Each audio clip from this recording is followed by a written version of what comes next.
মীরাবাই, পাগলা হাওয়ার মতো কিছু গান। বলছি, যুগ যুগ ধরে সকলের কাছে গুরু খ্যাতি পেয়ে আসা এক রকস্টারের কথা।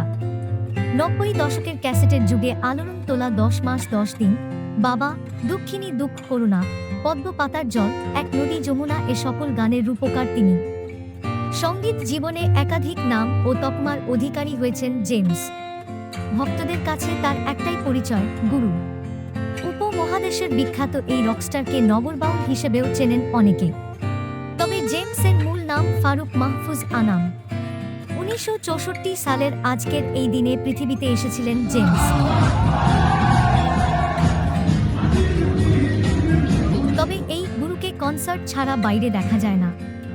ফেসবুকে থাকলেও খুব একটা নিয়মিত নন তিনি। জন্মদিন নিয়ে তার কি প্ল্যান সে বিষয়েও জানা সম্ভব হয়ে ওঠেনি। তবে তার অনুরাগীরা যেন থেমে নেই।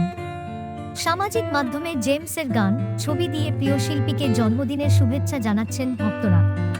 তবে নিজেকে নিয়েই সবচেয়ে বেশি ফোকাস থাকেন জেমস।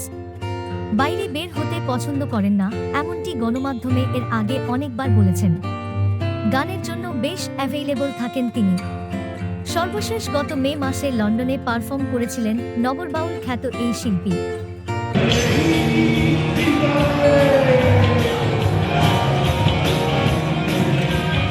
দেশের গণ্ডি পেরিয়ে বলিউডেও বিচরণ ছিল তার।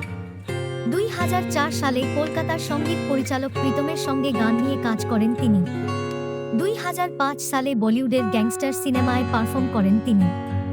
এরপর ২০০৬ সালে চাল চালে গানে কণ্ঠ দেন। আর ২০০৭ সালে লাইফ ইন এ মেট্রো সিনেমায় প্লেব্যাক করেন তিনি। ১৯৬৪ সালে রাজশাহীর নওগাঁয় জন্মগ্রহণ করেন জেমস। তবে বেড়ে ওঠা এবং সঙ্গীত জীবনের শুরুটা চট্টগ্রামে। সঙ্গীত জেমসের পছন্দের হলেও তার পরিবার একবারেই পছন্দ করত না। গানের জন্য বাবার সঙ্গে অভিমান করে কিশোর বয়সেই ঘর ছাড়েন তিনি।